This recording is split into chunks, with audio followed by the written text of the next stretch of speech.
Still আপনি যদি veg নেন ভালো হয়, তো আমি নিইনি। তো ফাইনালি একটা আইসক্রিম দিয়ে শেষ হলো আমাদের এই যাত্রাপথ। আস্তে আস্তে ঠিক যখন 1:12 তখন আমাদের ট্রেনটা ঢুকতে শুরু করলো এনজেপিতে। ওই যে দেখতে পাচ্ছেন, এইটুকু পোর্শন ক্যাপচার করেছে আমার কর্তা গদাই মহারাজ। তো আমার নিজেরও দেখে খুব ভালো লাগছে যেভাবে আমি ঢুকছিলাম। না, শুধু আমি না, আরও বাকি প্যাসেঞ্জাররাও ঢুকছিল। আবার এইটা যথারীতি আমি ক্যাপচার করেছিলাম। এবং এত সুন্দর একটা রাইড, আর সেলফি তুলবো না বন্দে ভারতের সাথে, তো কয়েকটা বন্দে ভারতের সাথে সেলফিও তুলে নিলাম।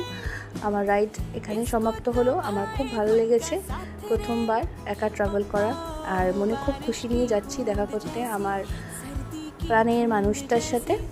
এবং ওই যে দেখুন, হে হে করে হাসতে হাসতে চলে এসেছে। তো ফাইনালি আমরা দুজন একসাথে এবার রওনা